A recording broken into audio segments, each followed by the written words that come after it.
So present సినిమాకి సంబంధించి విశ్వంబర గురించి ఇప్పటివరకు సమ్మర్లో రిలీజ్ అవుతుంది, ఇవే వచ్చాయి.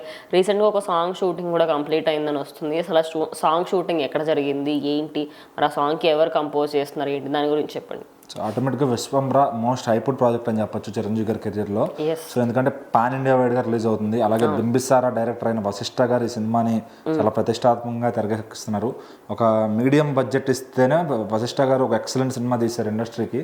సో ఇప్పుడు చిరంజీవి గారి సినిమా కాబట్టి బిగ్ బడ్జెట్ ఉంది, బిగ్ ప్రొడక్షన్ హౌస్ ఉంది.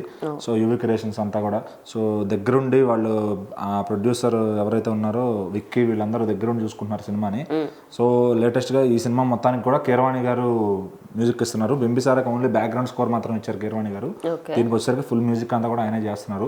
బహుశా దీనికి ఇచ్చేసిన తర్వాత ఆల్రెడీ ఆయన ఇంకా రాజమౌళి గారి సినిమాలకు రిటైర్మెంట్ ఇచ్చినట్టే చెప్పారు.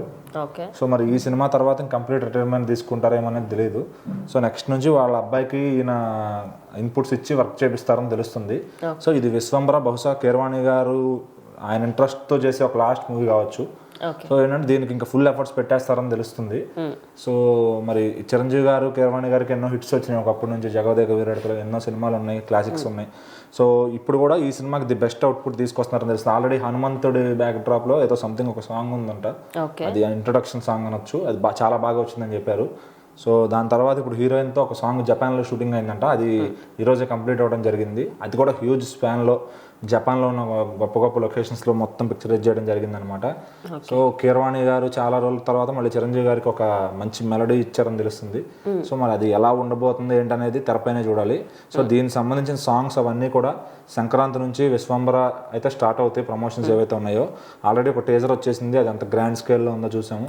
కాకపోతే కొంచెం విఎఫ్ఎక్స్ వర్క్ పైన కొంచెం కంప్లైంట్ వచ్చినప్పటికీ సో దానికి ఉండే బజ్ అయితే దానికి ఉంది. ఎందుకంటే ఒక కొత్త స్టోరీతో ఖచ్చితంగా చిరంజీవి గారు వచ్చారంటే మన తెలుగు ఆడియన్స్ అందరూ యాక్సెప్ట్ చేస్తారు. సో ఎందుకంటే ఈయన వశిష్ఠ గారి మీద బింబిసారాతో నమ్మకం వచ్చేసింది మంచి సినిమా తీస్తారని. సో సెకండ్ది కూడా ఆటోమేటిక్గా కొత్త వరల్డ్ క్రియేట్ చేశారు కాబట్టి అది ఏమాత్రం కనెక్ట్ అయినా ఒక పెద్ద స్కేల్లో ఇండస్ట్రీ హిట్ అయ్యే ఛాన్స్ అయితే ఉంది. సో మరి ఇప్పుడు ఈ సాంగ్ కూడా కంప్లీట్ అయిపోయింది. మ్యాక్సిమం షూట్ అంతా సంక్రాంతికి అనుకున్నారు కానీ సరే ఇంకా టైం ఉండటంతో స్లోగా వర్క్ అంతా ఫినిష్ చేస్తున్నారు. సో ఈ సినిమా మార్చ్ ఎండింగ్లో కానీ ఏప్రిల్లో కానీ వచ్చే ఛాన్స్ ఉంది. మ్యాక్సిమం May 9th ఏది వాళ్ళకి ఆయన కలిసి వచ్చిన డేట్ చిరంజీవి గారికి అని చెప్పి ఆ డేట్ కూడా తెచ్చే ప్లాన్ లో ఉన్నారు. మరి అసలు చూడాలి ఏ టైంకి తెస్తారు, సమ్మర్లో తెస్తారా, మార్చ్ ఎండింగ్లో తెస్తారా అని. ఓకే, అంటే మనకి స్టాలిన్ మూవీ అట్లా తీసుకుంటే వీళ్ళిద్దరి కాంబినేషన్లో వచ్చిన బెస్ట్ అంటే అదొక విధంగా మంచి మూవీ అనుకోవచ్చు. వీళ్ళిద్దరు కాంబినేషన్ ఆ సినిమాలో చాలా బాగుంటుంది. అట్లా వాళ్ళు చేసిన సినిమాలలో బెస్ట్ సినిమా అనుకోవచ్చు. అట్లా మళ్ళీ వాళ్ళిద్దరు కాంబినేషన్లో రావు, త్రిష అండ్ చిరంజీవి గారి కాంబినేషన్లో.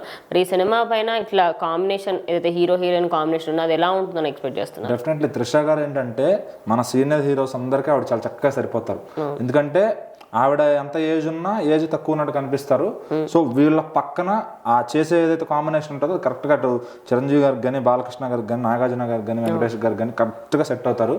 మరి వాళ్ళందరూ కూడా ఇంకా చేసే సినిమాలకి ఎంతకాలం చేస్తారో అంతకాలం ఈవెనే ఉంచి సెట్ చేసుకోవడం బెటర్. అలాగే నయనతార గారు కూడా బాగుంటారు.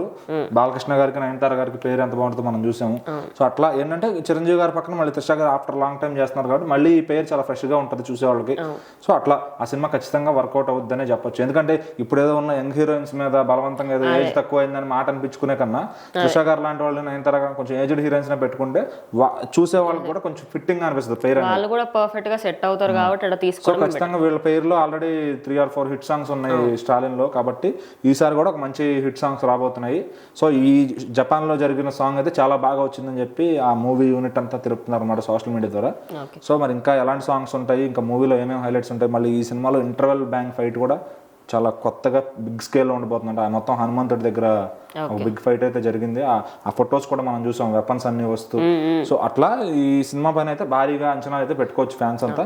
ఖచ్చితంగా వశిష్ఠ అయితే డిసప్పాయింట్ చేయరు. ఓకే, చూద్దాం మరి ఎట్లా ఉంటుంది ఏంటని.